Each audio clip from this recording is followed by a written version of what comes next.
आरुषि और हेमराज की 16 मई 2008 को बेहद त्रासद और अजीबोगरीब हत्या हमारे इस दौर की सबसे दर्दनाक दास्तान है। मानवीय दुर्बलताओं और दुखों की, वफादारी और बेवफाई की, प्यार और पूर्वाग्रह की। दो हत्याएं, दो किस्से, दो तरह के सुराग, दो तरह के संदिग्ध, 5 साल की सुनवाई, 46 तरह के गवाह और 7 बार गिरफ्तारी और 3 बार रिहाई। नमस्कार दोस्तों, स्वागत है आप लोगों का हमारे चैनल में। और आज की कहानी आरुषि और हेमराज के हत्याकांड के ऊपर है। अभी तक आप लोगों ने अगर चैनल को सब्सक्राइब नहीं किया है तो जरूर सब्सक्राइब करें और कहानी को अंत तक जरूर देखें। आरुषि हेमराज मर्डर केस में अपराध का विश्लेषण अभी भी परिस्थिति जन्य सबूतों पर निर्भर है। इसलिए समय बीतने के साथ इतनी तरह की कहानियां आ गई हैं कि इस गुत्थी की हर कड़ी की समीक्षा करने वाले लोगों के दिमाग में फिट बैठ जाती हैं। नोएडा के जलवायु विहार की L32 में तलवार परिवार का घर था। तलवार परिवार 2 बेडरूम के फ्लैट में रहता था और उनका फ्लैट जो है दूसरी मंजिल पर था। इस फ्लैट में कई दरवाजे और कई खिड़कियां थीं। इसके साथ ही उसमें लकड़ी के दरवाजे के साथ साथ बाहर से खुलने वाला लोहे का गेट भी था जो कि ग्रिल के साथ जुड़ा हुआ था। हेमराज का कमरा फ्लैट के मेन डोर के एकदम बगल में ही था, एंट्रेंस के साथ ही था हेमराज का कमरा। छत भी तलवार फैमिली की ही थी, जिसकी सीढ़ी बाहर के कॉमन एरिया से होते हुए छत की तरफ जाती थी। आरुषि का कमरा दाईं ओर और उसके जस्ट बगल में ही उसके माता और पिता का कमरा था। उसके कमरे में एक लैपटॉप और एक कंप्यूटर भी रखा हुआ था और आरुषि रोज की तरह अपने कमरे में लेटी हुई थी।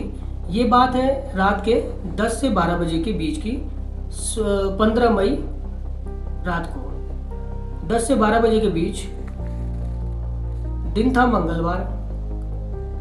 आरुषि तलवार चेतन भगत की नई किताब 3 मिस्टेक्स ऑफ माई लाइफ पढ़ने की कोशिश कर रही है। उसके मन में चल रहा था कि सिर्फ 2 दिन स्कूल और जाना है, फिर जन्मदिन की बड़ी पार्टी है। उसकी माँ कमरे में इंटरनेट का बटन चालू करने आती है। राजेश का लैपटॉप नहीं चल रहा था, इसलिए वो आरुषि के कमरे में कंप्यूटर पे कुछ काम करना चाहते थे। राजेश तलवार कुछ ईमेल भेजते रहे और बेटी और माँ कुछ बातें करती रही। फिर वे चले गए और आरुषि के कमरे में हर रात की तरह ताला लगाना भूल गए। तारीख 16 मई, दिन बुधवार, सुबह 6 बजे। हर सुबह घर में काम करने वाली भारती घंटी बजाती है। हेमराज उसके लिए दरवाजा खोलता था, लेकिन उस सुबह ऐसा नहीं हुआ। वो बार बार घंटी और लोहे को गेट को बजा रही थी। आखिरकार नुपुर आंख मलते हुए लकड़ी का दरवाजा खोलती है और अंदर से ही पूछती है, हेमराज कहाँ है? भारती कहती है, मुझे नहीं पता, क्या आप चाबी दे देंगी? जब वह आई तो देखा कि बाहर लोहे का ग्रिल से गेट लग रहा था वो बंद नहीं है। जब वो घर में घुसी तो राजेश और नुपुर रो रहे थे। नुपुर उसके सीने से लग गई और रोते हुए कहा, आरुषि के कमरे में जाओ और देखो कि क्या हुआ है।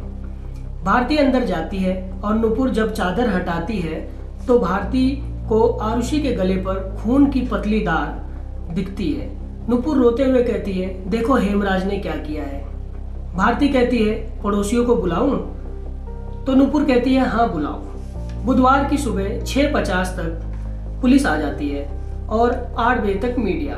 आरुषि का शव सुबह करीब 9 बजे पोस्टमार्टम के लिए ले जाया जाता है। कुछ लोगों की भयंकर गड़बड़ियों ने सामूहिक गड़बड़ियों को बढ़ावा दिया। मसलन यूपी पुलिस के फोटोग्राफर चुन्नी लाल गौतम की कहानी पर गौर कीजिए। गौतम ने उस सुबह अनगिनत तस्वीरें और उंगलियों के निशान की तस्वीरें भी खींची, लेकिन 24 में से 22 फिंगरप्रिंट की तस्वीरें जो थी वो धुंधली थी। उनके 23 फुटप्रिंट की कोई तस्वीर ही नहीं थी। जहां हेमराज का शव मिला क्योंकि वहाँ काफ़ी भीड़ थी और खून से सनी विस्की के ग्लास की फिंगरप्रिंट की तस्वीरें भी किसी फिंगरप्रिंट से मैच नहीं करती थी। जहां अपराध हुआ वहां की साफ सफाई बिना सिलवट वाली बेडशीट व मार्च 2010 तक खामोश रहता है चुन्नीलाल। उसके नए दावों और उसके सबूतों के मिटाए जाने के प्रमुख गवाहों में उसे बाद में शामिल किया गया। तारीख 17 मई 2008, दिन गुरुवार, समय सुबह 12 बजे। एक अवकाश प्राप्त डीसीपी पुलिस वाले के अंदेशे पर वे फ्लैट की पड़ताल के लिए सोचते हैं। वे खून के लगे धब्बे वाली सीढ़ी पर उसके साथ साथ छत पर जाते हैं। वहां यह देखकर हैरान रह जाते हैं कि छत पर खून से सने हाथ के छाप हैं। कूलर में खून जैसा पानी है और कोने में बदबू करता एक शव पड़ा हुआ है। सिर पर वैसे ही निशान हैं जैसे आरुषि तलवार के सिर पर थे। गला भी एक तरीके से काटा गया था जैसे आरुषि का काटा गया था। 23 मई की सुबह पुलिस आईजी गुरुदर्शन सिंह ने ऐलान किया कि यह एक ऑनर किलिंग है। उन्होंने कहा कि पिता और बेटी दोनों ही चरित्र के कमजोर थे।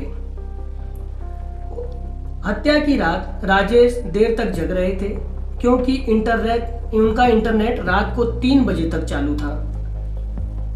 राजेश ने आरुषि के कमरे में आवाजें सुनी और हेमराज को आरुषि के बिस्तर पर पाया और गुस्से में दोनों को गोल्फ स्टिक से मौत के घाट उतार दिया।